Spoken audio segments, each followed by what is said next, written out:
आप सभी को चैत्र नवरात्रि की ढेर सारी शुभकामनाएं। आज की वीडियो में मैं आप सबके साथ शेयर कर रही हूं चैत्र नवरात्रि में कुछ ऐसे प्रश्नों के जवाब जो आप सबके लिए बहुत ज्यादा महत्वपूर्ण हैं। कौन कौन से प्रश्न मेरे द्वारा आप सबको बताए जाएंगे, एक बार मैं आप सबको बता देती हूं। जैसे बहुत सारे लोगों का मासिक धर्म पीरियड से जुड़े बहुत सारे सवाल जो है वो मुझे मिल रहे हैं। जो प्रतिपदा तिथि है, यानी जो पहला दिन है, जिस दिन कलश की स्थापना की जाती है, जिस दिन माँ का आवाहन किया जाता है, जिस दिन घट स्थापना या जिस दिन जो माता हैं वो घर में विराजमान की जाती हैं, जिस दिन जवारे बोए जाते हैं, उस दिन अगर मासिक धर्म या पीरियड से हम गुजर रहे होते हैं तो हमें कलश की स्थापना जो है वो किस प्रकार से करनी चाहिए। इसके साथ ही साथ रोज जब हम नवरात्रि की 9 दिन पूजा करेंगे तो हमें रोज बाल धोने की आवश्यकता होती है या हम बिना बाल धोए भी पूजा पाठ कर सकते हैं। इसके साथ ही साथ बहुत सारी ऐसी बहनें या बहुत सारे ऐसे भाई बंधु जो व्रत नहीं करते हैं नवरात्रि का, ना परेवा यानी ना पहला दिन, ना अष्टमी, ना नवरात्रि के पूरे 9 दिन, कभी वो व्रत नहीं करते हैं, लेकिन फिर भी उनके मन में ऐसी विचार आते हैं और उनको ऐसा लगता है कि क्या वो पूजा पाठ इन नवरात्रों में कर सकते हैं या नहीं कर सकते हैं। इसके साथ ही साथ अष्टमी जो है वो कब है, कन्या पूजन हमें किस दिन करना चाहिए, इन संपूर्ण प्रश्नों का जवाब आप सबके साथ शेयर करूंगी। तो चलिए वीडियो को शुरू कर लेते हैं और इन समस्त प्रश्नों के जवाब जो है वो सुन लेते हैं। क्योंकि जो नवरात्रि है वो आने वाली है और बहुत ज्यादा टाइम अभी नहीं बचा है। 19 तारीख से नवरात्रि शुरू हो जाएंगे और 27 मार्च तक जो नवरात्रि है वो रहने वाली है। लेकिन संशय जो है वो बहुत सारे लोगों के मन में बना रहता है, तो इन प्रश्नों का जवाब जो है वो चलिए सुन लेते हैं। पहला जो प्रश्न है वो यही है कि प्रतिपदा तिथि वाले दिन यदि पीरियड्स या मासिक धर्म आ जाए तो कलश की स्थापना हमें किस प्रकार से करनी चाहिए। तो देखिए, आप चाहें तो आप किसी पुरोहित यानी कि किसी पंडित जी को, घर में सबके पंडित जी होते हैं, यानी कि अपने जो भी काम होते हैं, कोई भी कार्यक्रम होता है या कोई भी छोटा मोटा कार्य होता है तो पंडित जी बुलाए जाते हैं। सत्यनारायण भगवान की कथा होती है, महीने में होती है। बहुत सारे लोग नहीं भी करवाते हैं, लेकिन कोई तो आपके जान पहचान के पंडित जी होंगे, तो आप उनको बुला लीजिए और उनसे आप जो कलश की स्थापना है, जवारे इत्यादि हैं, जो वो सारा चीज जो है वो करवा लीजिए।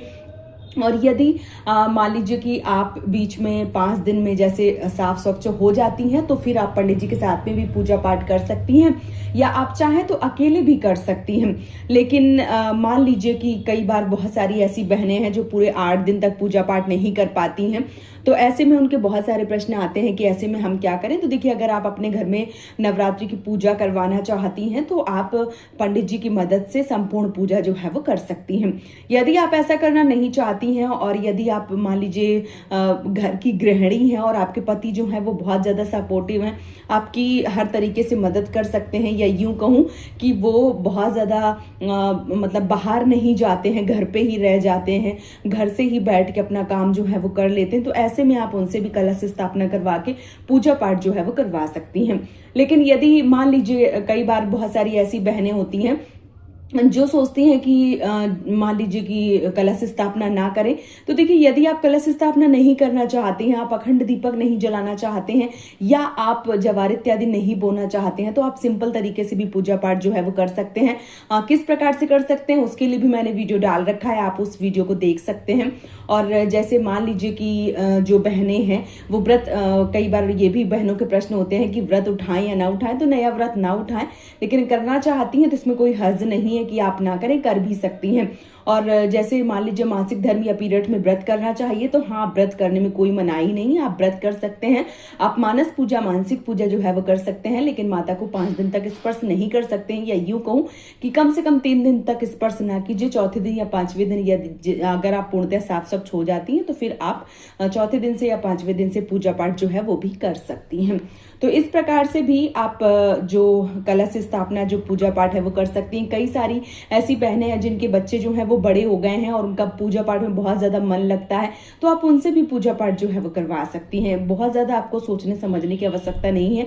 यदि प्रतिपदा वाले दिन ऐसी स्थिति आपकी होती है तो आप कन्या पूजन इत्यादि, नवमी इत्यादि सारी चीजें जो है वो कर पाएंगे, तो पहली ना सही तो आखिरी की पूजा जो है वो कर पाएंगे। तो इस चीज में मन में बहुत ज्यादा मलाल मत लाइए, आप पूरी विधिवत रूप से बाद में सारी चीजें जो है वो कर सकती हैं। एक प्रश्न है जो वो ये है कि रोज हमें बाल धोना चाहिए, बिना बाल धुले हम जो पूजा है वो कर सकते हैं। तो देखिए, जैसे बहुत सारे लोग अमावस्या वाले दिन बाल नहीं धोते हैं, बहुत सारे लोग प्रतिपदा वाले दिन बाल नहीं धोते हैं, लेकिन बालों को धोने का मैंने अपने कई सारे वीडियो में बताया कि बालों का धोने का नियम जो है वो मैंने कहीं नहीं पढ़ा है अभी तक, और अगर मैं भविष्य में कभी भी पढ़ूंगी, मेरे सामने कोई चीज आएगी तो मैं आप सबके साथ शेयर जरूर करूंगी। लेकिन बालों को धोने का कोई भी नियम नहीं है। जो भी हम अपने बड़े बुजुर्गों से सुनते चले आ रहे हैं उस प्रकार से उनकी बातों पे अमल करते चले आ रहे हैं। और जैसे बोल दिया कि गुरुवार को बाल नहीं धोना, अमावस्या पूर्णिमा एकादशी को नहीं धोना, उस प्रकार से हम करते चले आ रहे हैं।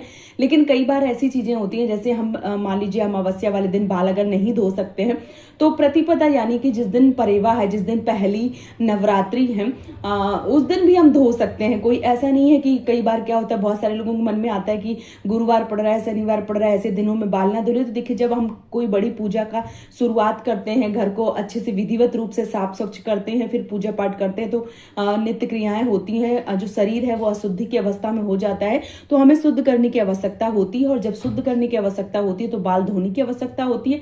तो आप उस दिन बाल जो है वो धो के पूजा पाठ कर सकती हैं। बात करूं पूरे 9 दिन की, तो देखिए, रोज आप साबुन, शैम्पू इत्यादि लगा के ना धोएं।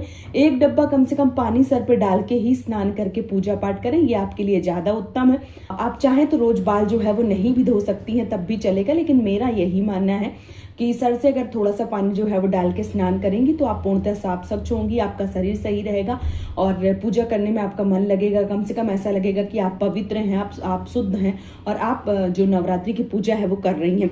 जब साफ स्वच्छ होते हैं तो पूजा पाठ में मन जो है वो ज्यादा लगता है। तो कोशिश करिए, कम से कम आप सर से स्नान करिए, पानी डाल के ही स्नान कीजिए। बालों को रोज धोने की आवश्यकता नहीं है, लेकिन पानी डाल के स्नान करके ही आप अगर करती हैं तो ज्यादा सही है।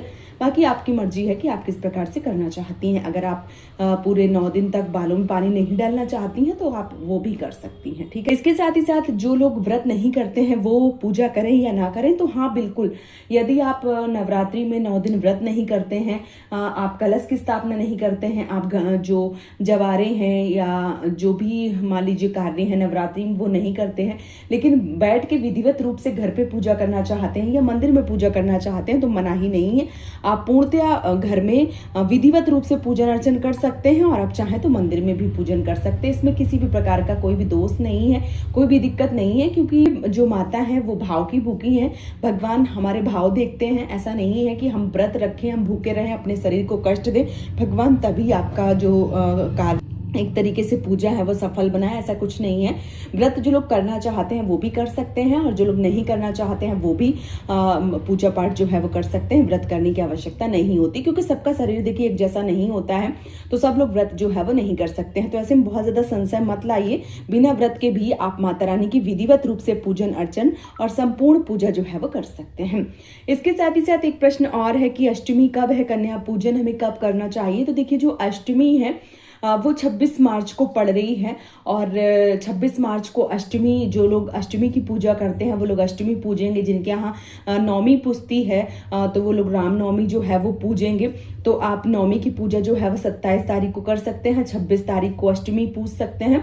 और इसके साथ ही साथ जो कन्या पूजन है, कुछ लोग अष्टमी वाले दिन करते हैं, कुछ लोग नवमी वाले दिन करते हैं। तो आप देख लीजिए आपके घर का क्या विधान है, आप उस प्रकार से कर सकते हैं। बहुत सारे लोगों के मन में ये प्रश्न आता है कि सबको कन्या पूजन करना चाहिए। तो देखिए, यदि आपका सामर्थ्य है तो आप कर सकते हैं, यदि आपका सामर्थ्य नहीं है तो कोई दिक्कत नहीं है। वैसे गांवों से जो लोग जुड़े हैं उनको पता है कि जो नवरात्रि में कन्या पूजन है वो सब करते ही करते हैं। तो आप देख लीजिए, अगर आप करना चाहते हैं तो कर सकते हैं।